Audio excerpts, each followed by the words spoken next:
Rabbi shrah li sadri wa yassir li amri wahlul 'uqdatam min lisani yafqahu qawli wasaddid lisani wahdi qalbi bihaqqi sayyidina Muhammad sallallahu alaihi wa alihi wa sahbihi wa sallam. Dusurakum ya ahla darak wa ya ahla batin wa ya ahla nuba wa ya ahla nur.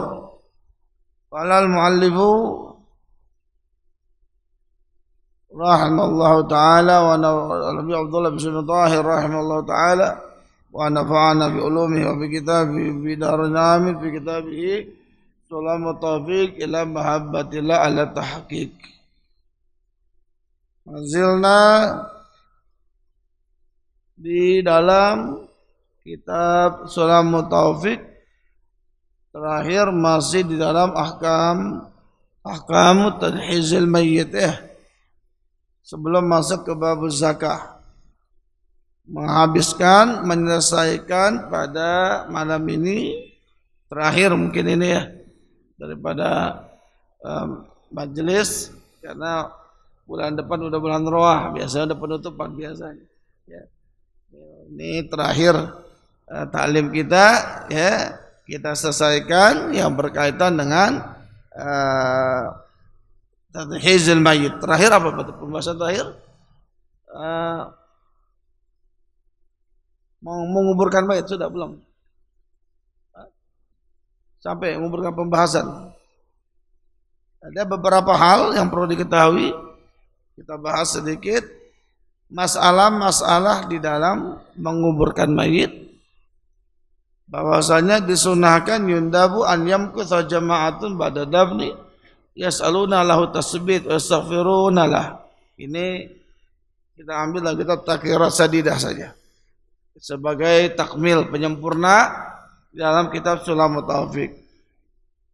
Ada beberapa masalah dalam menguburkan. Kalau kemarin sudah kita bahas yang berkaitan dengan memandikan, memandikan ya, kemudian mengkafankan, mensolatkan, kemudian menguburkan. Ada beberapa hal yang perlu dipahami bahwasanya disunahkan untuk berdiam setelah mayit dikuburkan, berdiam sejenak di kuburannya, jangan langsung kubur langsung balik. Tapi ketika jenazah dibawa ke pekuburan, duduklah sejenak, sekelompok ya, jamaah lah gitu ya. Untuk apa? Yas'aluna lahu tasbit. Untuk memohonkan untuk tasbit. Kalau kita talqin ya, ditalqin.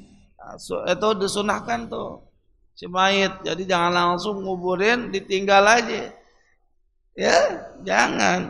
Ada beberapa hal yang dianjurkan, bahkan sebagian disunahkan. Di antaranya itu habis dikuburin jangan langsung bubar, doain dulu, wa yastaghfiruna lahu, mohonkan ampun untuk si mayit. Kalau kita biasanya tradisi NU ya kalau umumnya lah kita ini, kita apa tuh? Tahlilan dulu ya sejenak.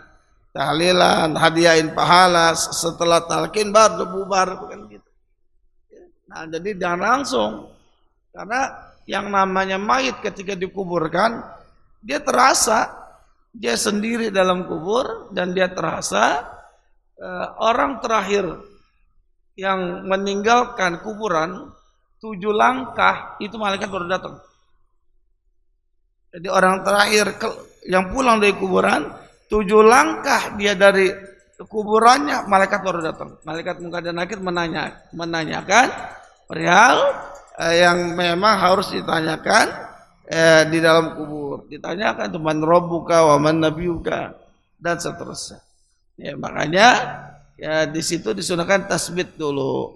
Sabbatakallahu biqauli tsabit ya. Semoga Allah tetapkan engkau wahai mayit ucapan yang tegar, kokoh. Ucapkan Allah Tuhan saya, Nabi Muhammad Nabi saya gitu. Ya, karena kalau orang beriman pasti bisa menjawab. Orang beriman pasti bisa menjawab.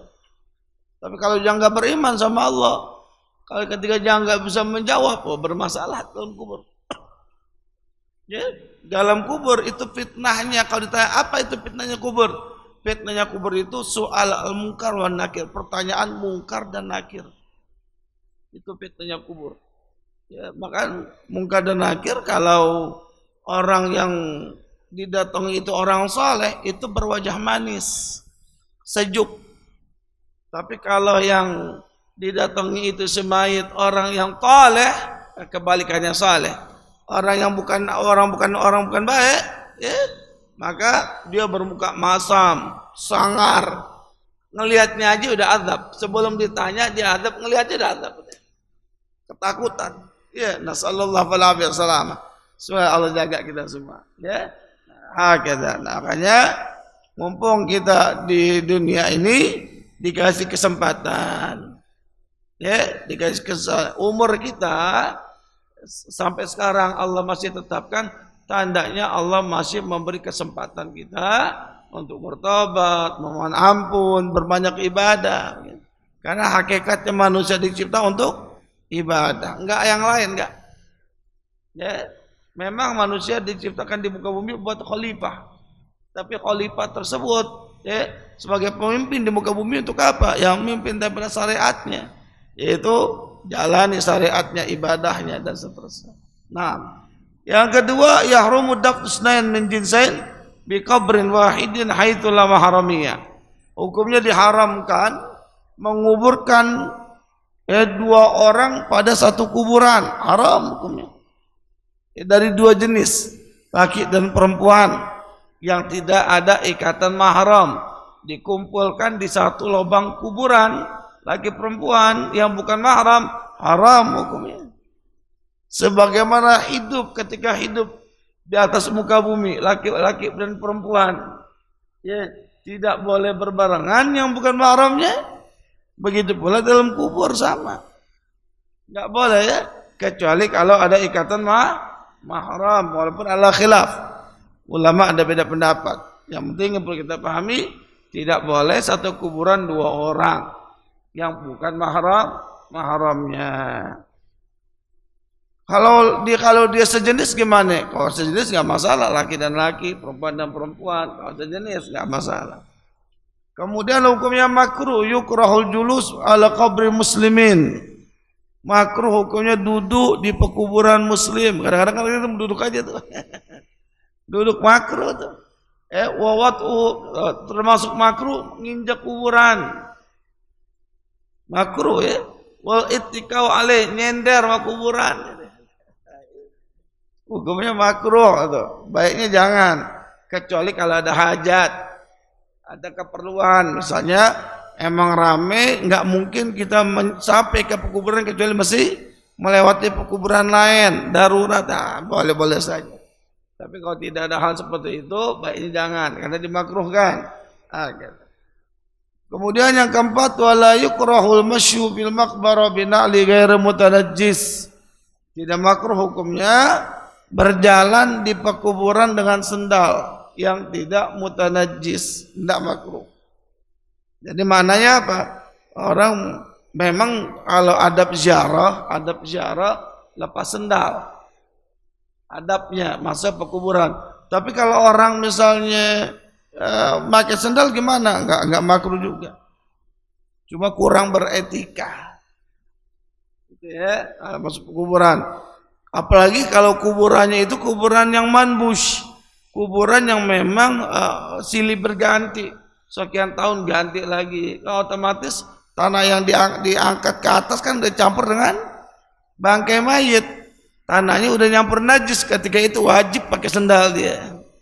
Kenapa? Biar kakinya nggak nyentuh yang kemungkinan najis. Baik. Kemudian wala yukrahu tajsisul qabri wa tabiduhu wa bina'u naqbatil lihaja. Kahafi sarikin aw sabu'in aw li ajli kitabatin li qabri salihin wa illa fayukrah. Hukumnya tidak dimakruhkan tajsisul qabri wa tabidu. Kalau kita buat bangunan, apalagi tuh dipelur, ya kan? Ada kan gua dipelur, ya, pinggirannya dipelur. Ada kadang kuburan semuanya dipelur tuh. Ada juga, ya. Hukumnya bagaimana? Kalau ada hajat, ada keperluan, enggak makruh. Tapi kalau enggak ada hajat, hukumnya makruh. Ya. Kenapa? Apa hajat yang memperbolehkan? Contoh kalau takut ada pencurian. Karena kalau pakai bangunan begitu orang agak susah untuk galinya. Ya, atau binatang. Ya, takutnya digali sama binatang. Nah, dipelur atasnya biar menjaga dari binatang untuk menggalinya, enggak masalah. Itu ada hajat. Tapi kalau nggak ada hajat, nggak boleh. Atau kalau kuburan orang saleh sengaja dibuat biar ada gampang mengenalinnya, biar orang bisa banyak ziarah ke tempat tersebut, boleh. Hukumnya tidak makruh. Tapi perlu dipahami, kalau ini kuburan tanahnya tanah sendiri. Kalau tanahnya tanah wakaf, ya, tanahnya tanah wakaf buat kuburan umum, maka nggak boleh hukumnya. Bisa jadi statusnya haram. Ya, kenapa? Ya karena membatasi orang untuk dikubur di situ. Kan satu saat itu akan dibongkar lagi. Ya, kalau dibongkar lagi kan berarti apa tuh? Namanya kuburan umum kalau penuh kan pasti ada dibongkar. Berarti ada tadiul mal, ada menyia-nyiakan harta di situ. Kan dia butuh biaya tuh ngebangunnya. Dibongkar lagi, hancur lagi, berarti buang-buang harta mubazir. Ya, kalau pekuburan umum nggak perlu terlalu dibuat apa? Kalau itu wakaf umum ya, nggak perlu dibuat sampai apa namanya itu? Dibuat sampai permanen. Apalagi ada kabar-kabar uniknya, ada pekuburan umum saking dia takut nanti gak ada tempat dia udah nyewa, orang masih hidup. Jadi udah dibuat itu pekuburannya, tapi dalamnya kosong. Nanti kalau dia meninggal bisa di situ. Allahu Akbar. Hidup udah nyewa. Ya ilaha illallah ya. Nah ini kalau ada begitu, kalau emang benar begitu adanya, ya Allah, nggak boleh, haram itu. Berarti seakan-akan dia ngebatasin tanah buat dia, tanah umum wakaf. Walaupun dia bayar ya, walaupun. Nah, karena semua wakaf itu umum, semua orang punya hak di situ. Nah. Kemudian yusan wa ujaridat jaridati khadra 'ala al-qabr li'ittiba'. Hukumnya sunnah meletakkan kalau kita tuh pohon atau bunga ya di atas kuburan lil ittiba, kalau tujuannya ittiba. Hukumnya sunnah. Kan bisa kalau kuburan kan kasih pohon kan ya. Cuma jangan pohon yang potensi gede, jangan. Pohon duren taruh di situ, jangan pohon duren. Rambutan jangan, pohon yang kecil aja, kalau tumbuh pun kecil gitu, yang nggak merusak akar daripada mengakar ke dalam. Kalau sampai pohon-pohon gede mah jangan gitu ya. Nah itu. Nah, kalau kayak bunga-bunga, kenapa begitu? Karena mengambil ittiba dengan Nabi. Ketika Nabi lewat di satu tempat pekuburan dengan sahabat, Nabi mendengar ada siksa orang yang dalam kubur. Lantas Nabi meminta sahabat untuk ngambil pelepah daun kurma yang masih basah, belum kering. Dipotong jadi dua, ditancap di dua kuburan tersebut. Nabi ditanya, sebab apa mereka itu diazab? Ya, karena yang satu la yasabri minal baul, yang satu karena kalau buang air kecil yang enggak bersih, yang satu lagi yajri ala namimah, satu lagi orang yang suka ngadu domba. Ya, suka ngadu domba tuh. Nah, kebanyakan kata Nabi, inna ammata adzabil qabri ya inna ammata adzabil baul, kama qala Nabi sallallahu alaihi wasallam. Kebanyakan umumnya orang diazab di kuburan itu disebabkan karena enggak bersih dalam buang air kecilnya. Makanya sunnah apa? Istibra. Kalau kita ini biasanya nggak bersih, istibra. Cuma bukan di sini, ini nggak ada faedah sini. Itu di sini yang neken ke bawah. Biar bersih, biar nanti kalau dia pakai apa? Pakai pakaian nggak netes. Kalau netes kan najis surat itu. Nah itu akhirnya nggak diterima ibadahnya. Makanya inna amata adil qabri bil ba'la sabr bil ba'la kama qala Nabi sallallahu alaihi wasallam. Nah, inilah alasannya kenapa alasannya kita juga dipakein apa tuh? Kembang. Kan ya? Kita kalau ziarah atau kalau misalnya ada orang meninggal dikembangin, ya, bukan buang-buang uang, bukan, atau kan itu beli, oh itu buang-buang uang, enggak. Emang Nabi ngajarin pakai pelepah daun kurma masih basah. Kenapa? Agar si kuburnya itu diringankan. Karena yang namanya apa? Oh, dedaunan selagi dia belum kering, itu ada malaikat yang bertasbih itu setiap daunnya. Jadi meringankan yang ada di kuburan. Nah, disitulah sebagian ulama mengambil kias apa aja, nggak harus pelepah daun kurma yang masih basah, termasuk daun apa, bunga-bunga itu ya. Nah itu tujuannya itu. Jadi kalau ada orang yang nggak sepaham ya silakan saja, tapi yang penting jangan menyalahkan. Ya, kamu nggak sepaham, nggak silakan. Yang penting jangan menyalahkan yang menaburkan bunga di atas kuburan. Nah, tapi gimana hukumnya? Ngambil bunga di atas kuburan orang-orang soleh buat tabarukan. Makruh tuh. Orang buat ringanin diambil tabarukan. Ya, agak kelihatan kadang-kadang kan diambil aja tabarukan. Makruh hukumnya ya. Nah, kecuali kalau dia bawa sendiri sengaja, bukan buat naruh, bukan ada yang naruh ini buat dia bawa tabarukan, silakan aja itu ya. Kemudian tusannu ziaratul kuburi lidzakari mutlaqan. Hukumnya sunnah ziarah kubur bagi laki-laki mutlak, mau itu yang meninggal kerabatnya ataupun bukan, seorang wali ataupun bukan, namanya laki-laki sunnah. Ya,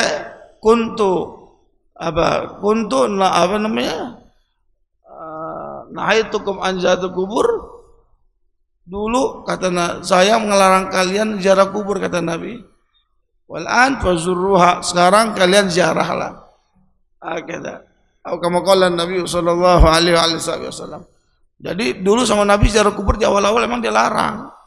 Karena emang di saat itu Islam baru belajar, baru mengenal, takutnya salah pemahaman. Nabi jaga akidah lah, menjaga akidah para sahabat ketika itu. Ketika udah terasa kuat, Nabi fazurruha, ziarahlah. Kenapa? Karena yang namanya ziarah kubur tudzakirukumul akhirah. Karena ziarah kubur itu manfaatnya kamu akan ingat akhirat. Karena dia tahu orang itu pasti ada batasannya akan meninggal. Nah, itulah fungsi ziarah kubur, biar ingat mati. Itu tujuannya. Biar kalau ingat mati kira-kira gimana? Mau maksiat dia? Ya enggak. Makanya Sayyidil Habib Umar mengatakan kalau setan dalam diri kita itu kalau kita istighfar udah cukup, zikir udah cukup, pasti yang namanya setan akan mengkecil dan selesai. Tapi kalau nafsu dalam diri kita walaupun dizikirin tetap aja dia. Ini udah zikir masih ada begini kok, begini aja. Karena dorongan nafsu itu bisa dihentikan orang dengan diantaranya apa? Diantaranya dengan berziarah, ingat-ingat mati. Tapi apakah dianjurkan setiap saat ingat mati? Enggak. Karena kalau ingat mati setiap saat nanti akan malas hidup, akhirnya enggak ada semangat. Sedangkan manusia itu harus imbang, ar-raja wal khauf. Harus punya harapan dan juga harus punya ada rasa takut. Dua ini seperti burung dua sayap buat terbang, nggak bisa salah satunya, nggak bisa roja nggak ada khauf atau khauf tanpa roja, nggak. Manusia dua ini, al khauf war roja. Kapan dia punya harapan, kapan dia punya takut. Nah kalau orang lagi sakit, yang dikedepankan apa? Rojanya, harapannya, husnudzan pada Allah. Tapi kalau orang apa? Kalau orang dalam keadaan sedang senang, maka khaufnya dikedepankan apa? Biar senangnya enggak berkelebihan. Biar dia ingat mati juga. Boleh dia senang tapi enggak ninggalin ibadah. Begitu. Jadi masih imbang nih hidup nih. Kita kalau lagi banyak harta, lagi senang hidup, maka apa yang dikedepankan? Khaufnya. Tapi kalau lagi sakit, mana yang kedepankan? rojanya. Ya, begitu cara menimbangnya. Biar kita ada rem, hidup ini harus ada remnya. Kalau kita nggak ada rem, mobil nggak ada rem, walaupun Mercy, ya. Mau Mercy, walaupun semahal apapun misalnya, nggak ada remnya, ada yang mau naik, nggak ada, cari mati dia, gitu. Nah, sama hidup begitu, harus ada rem. Nah itu ar-raja wal khawf, remnya kita. Nah, kemudian itu kan bagi laki-laki ya, mutlak. Kalau perempuan bagaimana? Wa ammal mar'atu fatusannu laha li ziyaratan nabiyyin aw salihin wa kadza qaribin wa li ghairi dzalika fa makruhatun ziyaratuha. Perempuan itu enggak mutlak. Sunnah ziarah kalau kuburan wali, kuburan nabi, wali atau kerabat. Kerabat aja alal khilaf, masih perbedaan pendapat. Adapun selain itu hukumnya makruh. Ya, ada wanita ziarah yang bukan mahramnya, nah makruh. Dia perempuan mah di rumah aja. Ya, tapi apa sih perbedaannya? Ziarah kita baca Fatihah Yasin dengan kita baca Fatihah Yasin di sini. Perbedaannya apa?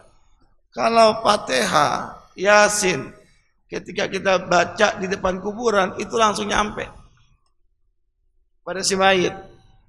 Tapi kalau kita bacanya jauh dari pekuburan, mesti kita baca di sini nih. Nah, maka gimana cara isolnya menyampaikan? Makanya Allahumma balligh thawaba ma qara'nahu. Ya Allah, sampaikan pahala yang saya baca untuk fulan. Maka mesti disebutkan biar nyampe itu pahala, begitu. Itu perbedaannya di situ. Ya, maka kalau kita lagi baca nih, niatin ya Allah yang baca tolong sampaikan pahalanya buat fulan. Dan di antara kalau ada ikhtisar kitab Al-Qirtas, Syarah Ratib Al-Hattas, Habib Ali bin Hasan Al-Hattas, ada ikhtisar itu. Jadi ada keterangan barang siapa yang ingin menyenangkan mayit, ada satu amalan kalau kita ini ziarah si mayit itu senang kalau dibacain itu. Ya, apa? Maka bacalah ayat kursi sekali. Inna anza akhir surah Al-Baqarah, amanah Rasul sekali, sama Al-Ikhlas 10 atau 11 kali. Itu dibaca, dihadiahin. Itu gembirahnya luar biasa. Si mayit yang dibacain itu, yang dihadiahkan pahala tersebut, itu gembirahnya luar biasa. Itu namanya ziarah pendek. Gitu. Kalau kita pengen ikhtisar, baca itu aja tuh. Al-Ikhlas 10 atau 11, ayat kursi sama amanah Rasul. Fatihah yang jelas gitu. Mau ditambahin Al-Falqanas silakan aja. Diadain pahalanya seneng lalu itu keterangannya. Barang siapa ingin nyenengin Sohibul Kubur. Gitu ya. Nah, kalau bisa, kalau kita punya orang tua, ajadat, leluhur, ya, punya guru, para aulia uswalin sering-sering kirimin.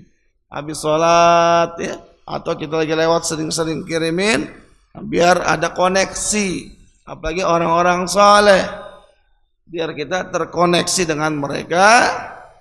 Kalau kita sering-sering kirimin pahala, mereka tahu siapa yang kirimin pahala buat saya. Ini mereka tahu. Ya, nah. Kemudian yahrumun naqul mayit li ghairil balad, hukumnya haram memindahkan mayit li ghairil baladil ladzi mata fihi. Memindahkan si mayit dari tempat meninggalnya keluar kota. Contoh, meninggalnya di Jakarta, dibawa ke Bogor. Hukumnya haram itu. Ya. Kalau dia meninggal di Jakarta, kuburin Jakarta. Kalau di Bogor, kuburin di Bogor. Tempat dia meninggalnya di situ. Memindahkan mayit keluar batas wilayah kotanya haram. Illa kecuali idza kana bi qurbi Makkah aw al-Madinah aw Baitul Maqdis aw ghairiha min maqaribis sholaha fala yahrum bal yusannu. Kecuali kalau dipindahkan kepada Mekah, Madinah atau Baitul Maqdis atau ke tempat-tempat yang ada orang-orang saleh pekuburannya atau tempat-tempat baik yang saleh boleh. Ya, Atau memang di situ udah nggak ada tempat pekuburan, emang udah nggak ada, masih pindah ke itu boleh, nggak masalah. Karena ada kedaruratan, ya. Nah, tapi kalau ada di situ jangan.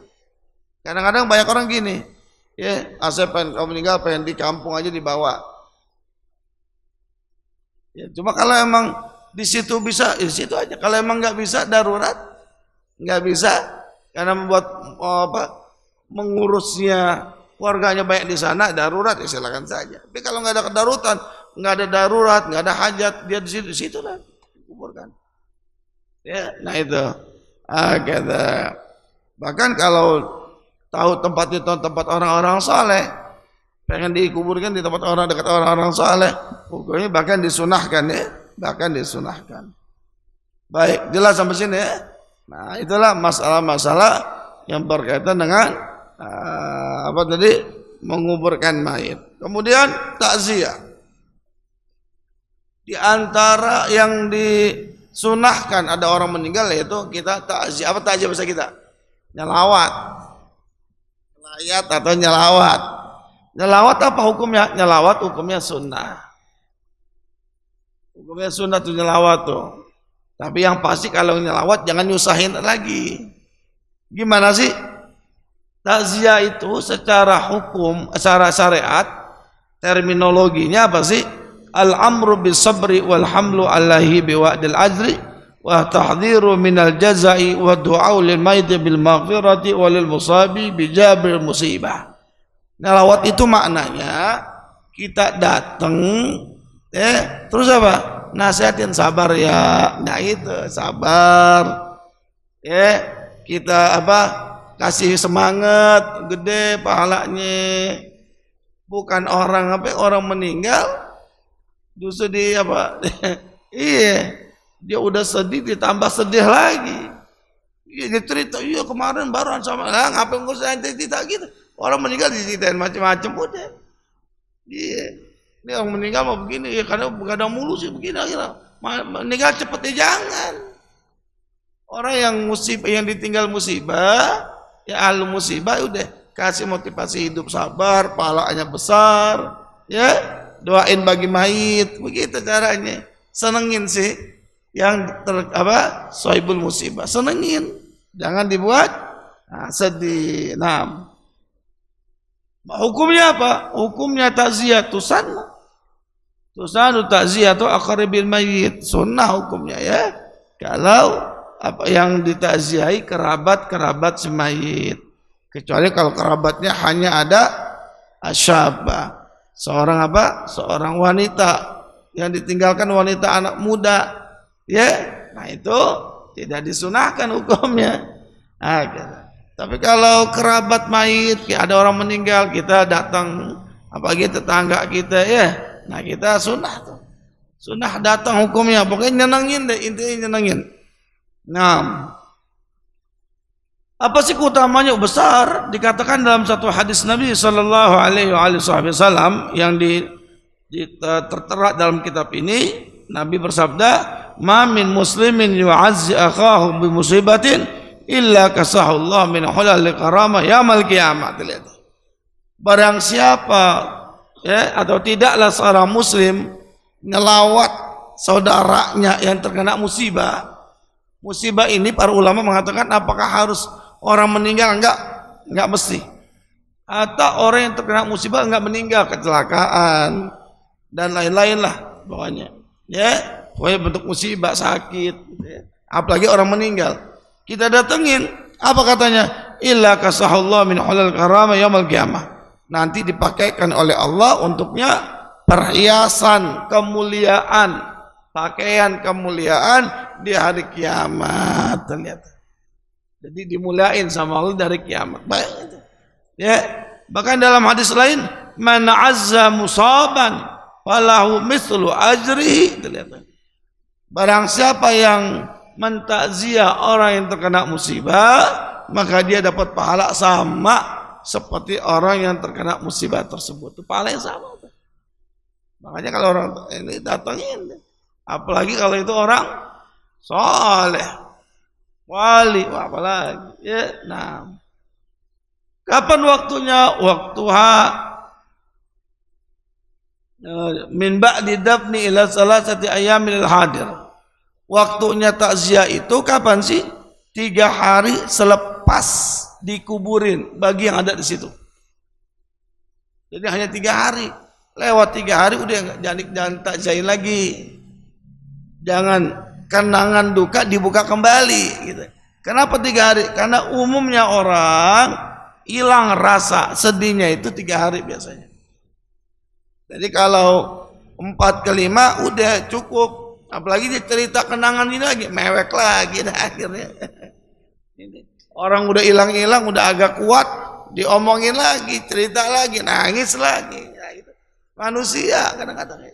Apalagi orang yang dia sayangin ya. Nah, akhirnya 3 hari aja. Tapi kalau orang jauh gimana? Walil ghaibi min qudumihi. Nah, bagi orang yang tidak hadir di situ, misalnya orang jauh nih, baru sempat datang seminggu kemudian, berarti 3 hari dari semenjak kedatangannya. Waktu disunahkan baginya untuk ta'ziyah. Wa tukrahu ba'daha, hukumnya makruh. Ya, hukumnya makruh takziah selepas 3 hari, selepas lewat 3 hari. Karena biasanya tadi kalau udah lewat 3 hari udah tenang hatinya, udah lebih kuat gitu ya. Dan disunahkan kalau orang takziah, apa sunahnya? Apa sunnah tuh sambil musafaha, jabat tangan sambil dia doain, a'zamallahu ajrak wa ahsana azaak wa ghafara limayyitik. Nah itu ya, semoga Allah besarkan pahalamu, perbaikin azaik ya, takziahmu, dan diampunin daripada mayitmu gitu. Nah ini sunnah nih ya. Jangan surut berduka cita. Ini kan doain, ya Allah a'zamul ajrak wa ahsana azaak wa ghafara limayyitik, begitu. Nanti yang dijabat tangan bilang jazakallah khair. Saling balas doa ada tuh ya. Nah begitu. Nah itulah harusnya begitu. Nah kalau untuk penyediaan makanan, kalau yang nyediain makanan itu siapa? Yang nyediain makanan itu jangan orang yang terkena musibah. Ya, karena orang udah musibah, ini orang-orang udah musibah musibah. Itu yang takziah kopi, mana kopinya kopi. Orang udah kena musibah, udah repot pikirannya, udah pecah, nari kopi orang dia. Takziah mah takziah aja, jangan minta kopi. Kalau kopi bikin sendiri, ya. Atau kalau mau tetangga, sunnah tuh tetangga ngebantuin. Kalau bisa dia masak tetangga, kasih makan siapa? Yang sohibul musibah. Karena kalau orang musibah kadang-kadang makan udah gak enak. Nah tujuannya biar dia mau makan, bukan tamu dikasih makan. Kadang-kadang ada tamu juga kurang-kurang juga tamunya kadang-kadang. Orang kena musibah dia minta kopi, makannya nggak ada, nah makanan. Masya Allah banget kadang-kadang. Belum aja dia kena musibah, digituin. Dia kalau dia nggak ngebanyol, dia ngejahin, gitu. La ilaha illallah, gitu ya.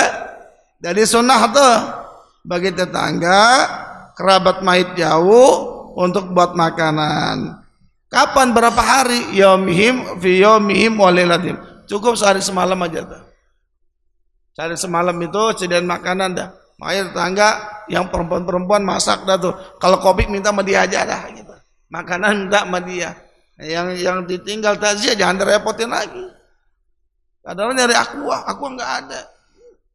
Bapaknya meninggal, udah mau beli itu di warung aqua. Ya Allah ya Rabbana. Itu mah tetangga diam aja, dikasih bayar astagfirullah. Orang mesti harus punya ihsas, rasa empati. Jangan ente sini musibah, jangan mana-mana biar aneh aja begitu harusnya. Nanti kagak, udah minta aqua, jangan lupa kopinya, kopi. Astagfirullah, manusia ada yang begitu padahal. Nah, ya jangan, orang kena musibah. Walilahu alaihim liyakulu, dan dikencengin ayo makan, disuruh makan tuh yang kena musibah. Dan ada perkara memang yang diharamkan menangis. Kalau menangis apa hukumnya? Hukum menangis boleh-boleh saja sebelum atau setelah meninggal. Adapun kalau setelah meninggal ada yang mengatakan makruh, ada yang mengatakan khilaful aula. Nangis yang enggak boleh kalau kelewatan. Disebut nauh wal jaza. Hukumnya haram. Bagaimana tuh nauh wal jaza? An-nadbu wan nauh wal jaza. Nadab, ada nah, ada jaza. Jadi nangis sambil nyebut-nyebut kebaikan mayit, sampai kayak orang robek baju, mukul tembok. Kayak orang lepas diri, hukumnya haram. Aku sampai teriak-teriak, loncat-loncatan, teriak-teriak, buka baju, la ilaha illallah. Haram hukumnya itu. Dia seperti enggak ridha dengan ketentuan Allah. Boleh dia sedih, berpisah dengan orang yang dia sayangi, tapi nggak boleh berlebihan karena semuanya adalah kehendak Allah. Orang beriman kacamatanya begini, perlu dipahami. Orang beriman itu kacamatanya kalau lihat sesuatu, lihat siapa yang mengizinkan dan yang menakdirkan. Ada satu musibah yang kita lihat siapa, bukan musibahnya, siapa yang menghendaki musibah itu? Allah. Jadi berpikiran begitu orang beriman. Kacamata langsung. Kacamatanya dilihat siapa yang menghendaki itu. Allah. Cukup minta kita sama Allah. Apapun bisa kita naudzubillah ada sesuatu, enggak perlu kita berdown terlalu sangat. Orang beriman ya Allah, ini kehendak Allah. Begitu. Kacamata orang beriman begitu. Beda dengan kacamata orang yang kurang beriman. Selalu yang disalahkan apa yang dia lihat. Ya, ini kalau tidak ada kaitannya memang dengan perkara hukum. Kalau hukum jelas berbeda hak statusnya. Ini kalau ada musibah, ya, nah itu cukup lihatnya ya Allah. Tapi gimana kalau orang kena musibah, yang kita lihat Allahnya dan orang yang dibantu gitu. Tapi kalau kita waliyadzubillah nasallallahu alaihi wasallam, tapi kalau qadar Allah bagaimana? Yang kita lihat Allahnya, jangan kita. Terus ya Allah. Jadi biar kita tuh enggak down apapun. Kalau kita sandarannya Allah, maka udah. Makanya Sayyid Walid Habib Idrus bin Hashim Al-Atas, apa yang beliau ungkapan yang paling ma'ruf, yang sering beliau ungkapan? Alik galbak ila rabbak. Kan selalu kan beliau kalau dalam ceramah, dalam ini selalu beliau kan, alik galbak ila rabbak. Ente kaitkan hati kamu kepada Tuhanmu Allah. Jadi hati itu mesti berkait pada Allah gitu. Nah, benar itu ucapan singkat tapi ya Allah mengena sekali itu. Alik galbak ila rabbak, ila rabbik. Cuma lahja ini ya. Alik galbak ila rabbak. Beliau sering kan ungkapin itu yang kita dapetin sama beliau. Sayyid Walid Habib itu rahimahullah selalu ngomong begitu. Ya, biar kita itu hati kita selalu terikat sama Allah. Jangan hati kita terikat sama yang lain. Sama Allah aja cukup sama Allah. Alik galbak ila rabbak, alik galbak. Selalu terikat sama Allah. Gitu ya. Mudah-mudahan Allah SWT beri kita panjang umur, sehat walafiat, dalam keadaan taat pada Allah dan Rasulnya. Tidak Allah ambil umur kita ke jalan dan husnul khatimah, dan Allah ridha pada kita. Dan semoga apa yang kita lakukan ya, taklim kita selama 1 tahun ini Allah ridha pada kita, manfaat buat kita, barokah buat kita, ya, manfaat dunia wal akhirah. Allah berikan dunia dan asbab majlis salim kita, ad-dunya bil maisarah wal ukhra bil maghfirah. Allah angkat derajat kita dunia wal akhirah. Ya, Allah angkat derajat kita, Allah mudahkan urusan kita, Allah boleh sehatkan zahir batin kita ya Rabbana. Ala hadiniyat wa ala kulliyatin salihah jami'a syamika wa nawina ala mana habibana ali bihamdika ala habibana salma syatir ala mana habibana ala mana wahbi syallah ala mana wahbi ala habib idul masyarakat ala mana habib umar bi khut wa nawina li khitam hadal masjid Allah ala mana wahbi khair wa fi nabilana wa lisallahi wassalamu wa baraka fi darin lana wa ahli wa yalana ya arhamar rahim bi khair wa bi na'afik وانصرنا وانصر فرج عنه وبارك إخوانا في فلسطين وفي السودان وفي يمن وفي العراق وفي يمن وفي سوريا وفي يمن وفي سماترا يا رب وفي جمود المسلمين مكان من المستضعفين من المسلمين وسائر مكان سمكان فاجعلوا عنهم جميع الكروب ظاهر وباطن عاجلا عاجلا عاجلا يا ارحم الراحمين على حدينيات وعلى قوة بيد الشفاء يا شفاء kakaknya Allahumma Syukur marda pada muslim siapkan kami lantam misalnya beri panjang umur Habib Ali ya panjang umur sehat walafiat fi taat Rasul ya Allah mudahkan urusannya mudahkan urusannya arhamar rahimin wa ja'al dzurriyyatan thayyibah sabiqin lahiqin sabiqin ya arhamar rahimin Rabbana taqabbal minna hadratin nabi Muhammad sallallahu alaihi wa alihi wasallam sirasaril Fatihah. Bismillahirrahmanirrahim. إياك نعبد وإياك نستعين اهدنا الصراط المستقيم صراط الذين أنعمت عليهم غير المغضوب عليهم ولا الضالين آمين صلى الله على سيدنا محمد وعلى آله وصحبه وسلم الحمد لله رب العالمين سبحانك اللهم وبحمدك أشهد أن لا إله إلا أنت نستغفرك ونتوب إليك.